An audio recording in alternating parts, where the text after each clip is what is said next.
I told you guys before that I can now vlog when I work, but look at Obi.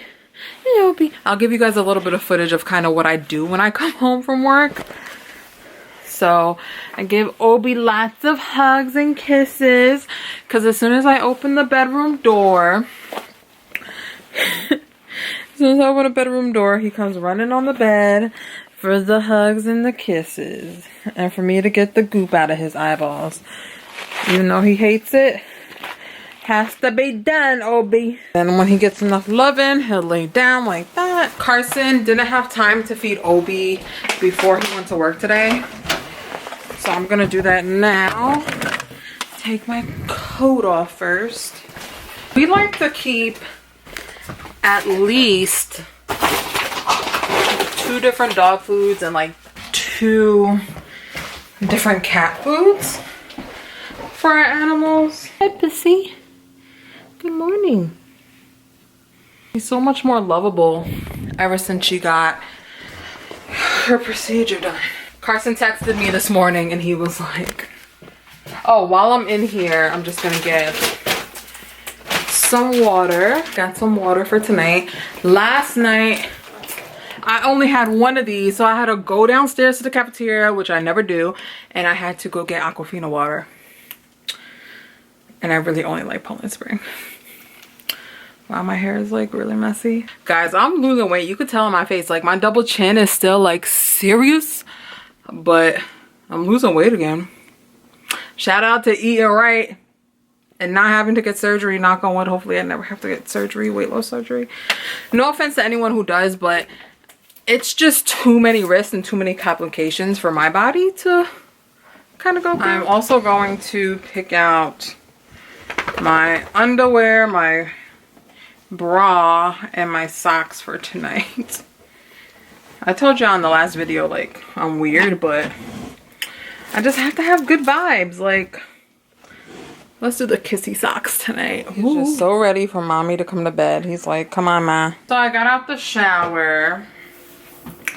And now I'm gonna heat up my heat pad.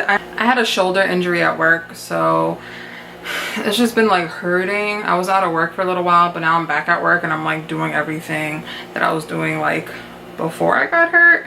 So sometimes it aches me more days than others, but today it's like really achy. So I'm gonna put this heat on, which I usually do every single morning, but I really need to go for my massage, my monthly massage, so she can get like these knots out of my back, because I just feel it and it's so tight and it's very uncomfortable. For those of you who think that, oh, like nurses, all you do is like chart, blah blah blah, no. If you want to be a good and helpful nurse, you will help your PCAs or your CNAs or PCTs, whatever you call them, in whatever state or country you're in. Basically the people who help the nurses, who help the patients with toileting and positioning and stuff like that.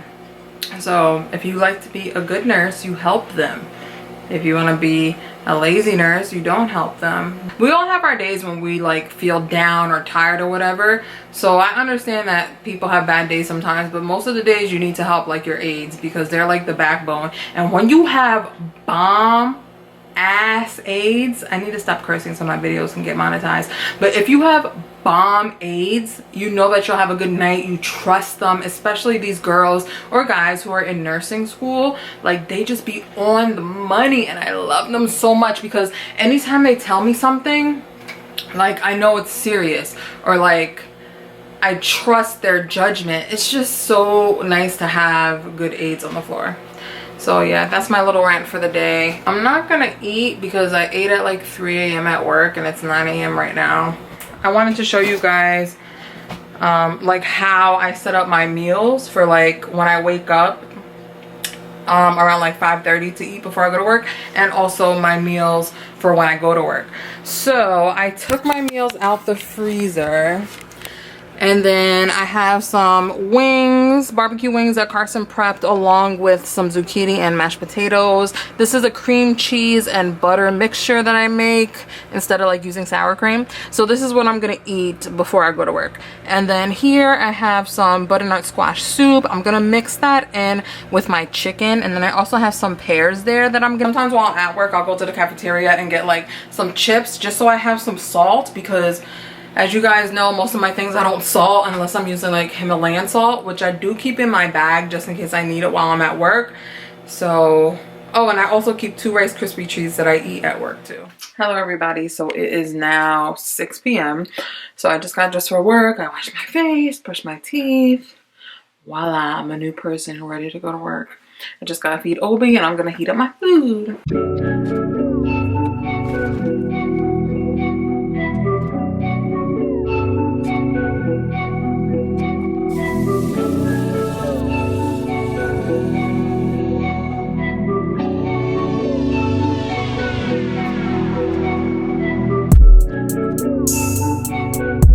I'm very grateful that I live in the United States of America, but sometimes I get really upset because I feel like a lot of people in this country are very selfish, because in Canada, they had their Thanksgiving and about 2 weeks, 2.5 weeks later, their cases skyrocketed. And then everyone, well, not everyone, but most people were posting, oh, you know, don't have big gatherings, like, you know, do a Zoom Thanksgiving. It's 2.5 weeks later, and clearly hospital numbers are going up, which means that COVID is getting worse. But people don't seem to understand that. And when people come to the emergency room, everything is nice and calm. You guys don't see what's happening on the COVID unit or all the other units in the hospital. And plus, the ED does a very good job. If you go to a very good hospital, they do a very good job of keeping everything cool, calm, and collective. Because if you panic in a situation, it makes the patient panic. It just makes everything worse. And also, like, we're trained medical professionals, so we're confident in our practice. So we're not going to get all panicky because we know what we're doing. We've done this before. Okay, and if we haven't done it before, there's usually a lot of people around us who have, so we just follow in their footsteps. So that's why emergency departments don't look so like crazy. Hospitals are doing a very good job of keeping like nobody in the waiting room. Up until like maybe like 2 months ago, we used to have nobody in the ED waiting room at all. Like they would just like put them in rooms really quickly. But now we're having like such an influx of patients that when I walk into work at like 6:30 p.m., there is some people in the ED, not a lot, but just enough waiting because they're trying to send people to the floor so they can get new patients inside the rooms. And the COVID rooms can't be cleaned for a certain amount of hours because everything needs to like air out and then they can go in and clean. So it's just so much that goes into this that people don't seem to understand, like when they're not living through it. Basically, if we would have just kind of listened to Canada and like saw their numbers, we would have been like, okay, maybe we should just not have like a Thanksgiving gathering, which sucks. You know, it does suck, but it doesn't suck as much as having young people in the ICU or just like middle-aged people in the ICU or on the COVID floor. Like that sucks. And the effects of this COVID-19 are still unknown. And a lot of people who are getting sick from this, they're having long-lasting effects, which sucks, especially when you're like in your 30s, 40s, 50s, even in your 20s. Okay, just everybody please be safe out there, because it's very hard for healthcare professionals, excuse me, to be in these situations. And a lot of us are gonna have like PTSD, like bad, because of this situation. Let's just think about it for a second. If you go to the hospital as a COVID patient, you're on isolation, you can't leave the room, and you're only probably seeing like 2 or 3 people a day, which may seem like a lot for some people who are like loners living in their house alone, but it's different because you're in this little room. Like you're not inside like your nice house with your comfortable things. It doesn't work like that. So it's very difficult when these COVID patients get sick, because we do want to stay with them, but we can't. And honestly, I feel like I have some PTSD, especially from one specific patient. And it's just like, oh my God, this scared the shit out of me. But that's Obi. I thought it was someone's head with hair on my couch. I was about to fucking pass out. Wow, that was really scary. Anyway, thank you so much for watching. I don't know when this is going to be uploaded, but I love you guys so much. I'm so grateful that I still have all this support from the YouTube and Instagram and Facebook community. I love you guys so much. Please follow me on Instagram at HelloKathleenGreen and follow me on Twitter at HelloKatGreen. And thank you so much for following me on this journey.